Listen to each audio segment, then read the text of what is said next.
Salut Laurent. Salut Phil. Je viens d'aller acheter un journal, La Dernière Heure, Les Sports. Alors, quand on voit là, en première page, c'est pas tout de suite du cyclisme, mais c'est notre ami Romelu Lukaku qui n'avait pas encore marqué cette saison. J'ai vu un interview d'après-match assez spectaculaire. Tu as vu? Oui, c'est quelque part un très beau moment où il lâche toutes ses émotions et où il montre que le décès de son papa lui fait beaucoup de mal et beaucoup de peine et qu'il n'arrive pas à trouver une place à digérer cette perte. Et... Moi, j'ai bossé avec lui en équipe nationale quand même 3 ans.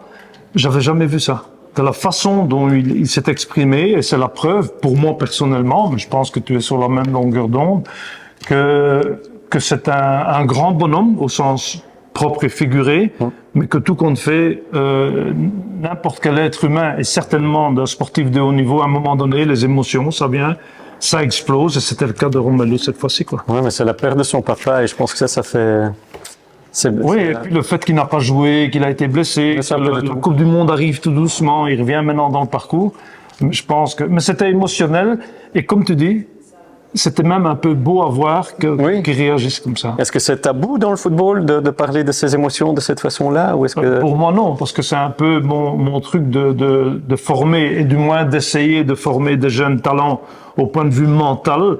Et là, c'est la preuve que le mental dans le football est quelque chose qui devient et qui est devenu super important. Oui, mais j'ai l'impression qu'il se sent peut-être seul et que dans son équipe ou avec son entraîneur, il n'arrive pas à en parler de ses émotions. Ça, tu peux résoudre avec un coach mental qui, lui, va retirer cette pression pour lui et faire le boulot à sa place. Tu as raison, ok. Quand on tourne, comment on ne peut pas regarder à côté du fait que, je ne sais pas si tu as vu le match Sporting de Charleroi, Club de Bruges. Oui. Alors moi, je me suis énervé pendant, je vais dire, toute la deuxième mi-temps, une grosse partie de la deuxième mi-temps. Je trouve que Charleroi, déjà, était meilleur que Bruges en première mi-temps. Même étant brugeois, je n'ai pas peur de le dire. Surtout les 10 premières minutes. Supporter et être consultant, analyste, je vais le dire. Mais là, j'ai pas peur de dire que Charleroi était meilleur que Bruges s'en mêlait un peu les pinceaux, devait faire...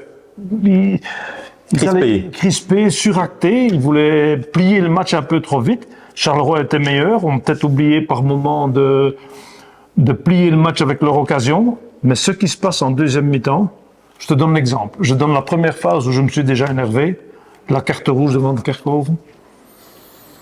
Oui, Kerkhoff, ça veut dire cimetière, et c'est un peu ce qu'il voulait faire avec Tsolis, l'envoyer au cimetière, à mon avis. C'était un vilain tacle africain, comme on dit souvent, mais c'est les 2 pieds, et c'est vraiment pour blesser un joueur. Mais je comprends pas pourquoi il a fait ça à ce moment-là. Déjà, je pense que c'était pas nécessaire d'aller faire un tacle comme ça, et la deuxième chose, je pense que tu es encore un peu gentil quand tu dis un vilain tacle. Moi, j'ai trouvé ça dégueulasse. Le mec, il doit être suspendu pour 6 mois, minimum.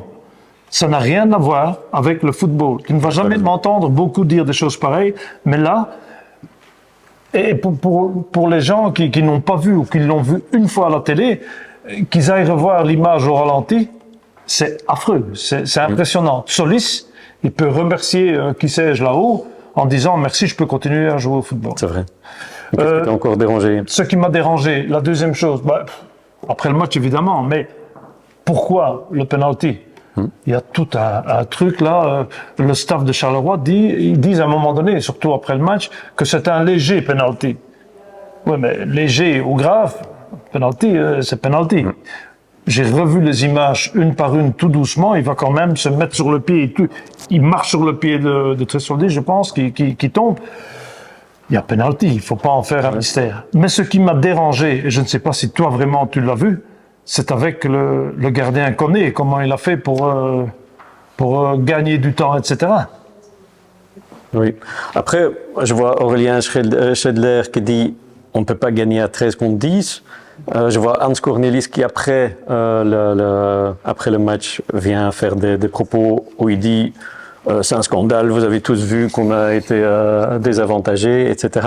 Je pense que c'est aussi une erreur de gestion, de communication après un match. C'est bien qu'on est dans l'émotion, mais c'est pour moi pas professionnel de faire des interviews avec des déclarations pareilles. Pas grand-chose, et le contenu de ce qu'il raconte, ça ne tient pas avec la réalité de Faut rester ce qui zen. s'est passé. Il faut rester zen.